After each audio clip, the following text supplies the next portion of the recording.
Hit first and the head.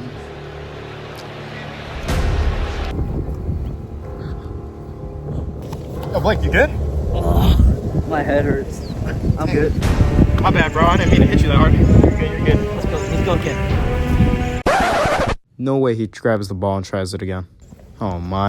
Due to the intense competition of high school sports, many athletes feel the need to hide their injuries simply so they can keep playing. Research today from the National Library of Medicine tells us that 43% of individuals with reported concussions knowingly hid their symptoms in order to stay in the game. This can lead to long-term issues like CTE. Ignoring head issues can cause serious life-threatening situations. Could you imagine going into a coma just for hiding an injury? Well, this actually happened in October of 1991 when a 17-year-old high school player struck his head on the ground during the end of the first half of his varsity football game. But here's the worst part. The player told a teammate during halftime that he wasn't feeling well but chose not to tell his coach. After a couple plays in the second half, he collapsed, fell into a coma, and was declared brain dead 4 days later. With all of this being said, concussions in high school sports can often feel unavoidable. However, the solution does not have to be completely changing the way high school sports are being played.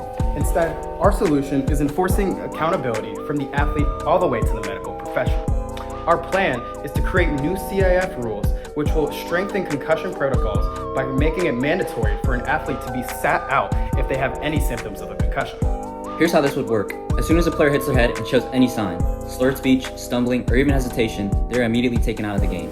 Following this, a certified trainer will evaluate them for a concussion, and if they're showing any symptoms that may indicate it, they're not going in for the rest of the game.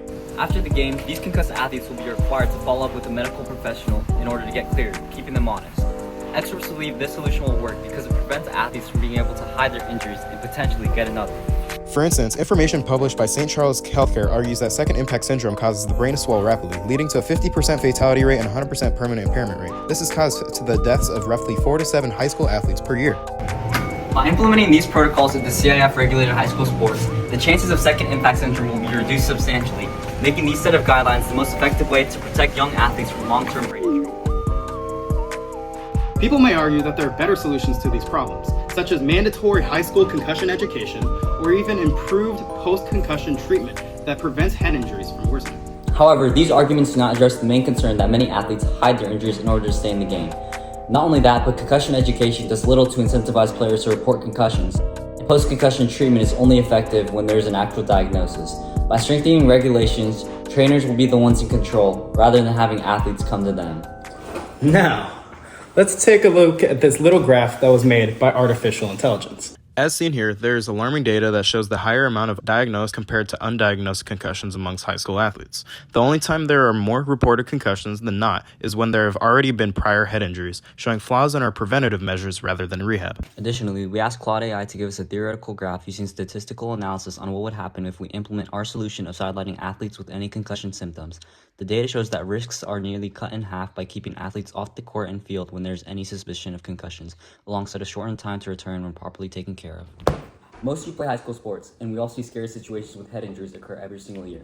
As a result, we urge you all to report your teammates' head injuries to trainers and coaches and force them to get it checked out before returning to play. By doing so, we can ensure that all of our teammates are properly protected. Our proposed solution only starts when head injuries are noticed, so speak up the second you think your teammate has a concussion. Clearly, our proposition is relying on you all. Sure, coaches and trainers may see some injuries, but you guys are the ones playing. Without your help in reporting possible concussions, many more will occur. While competition may be fun, your health comes first. Anyone can miss one game, but no one deserves to miss their life.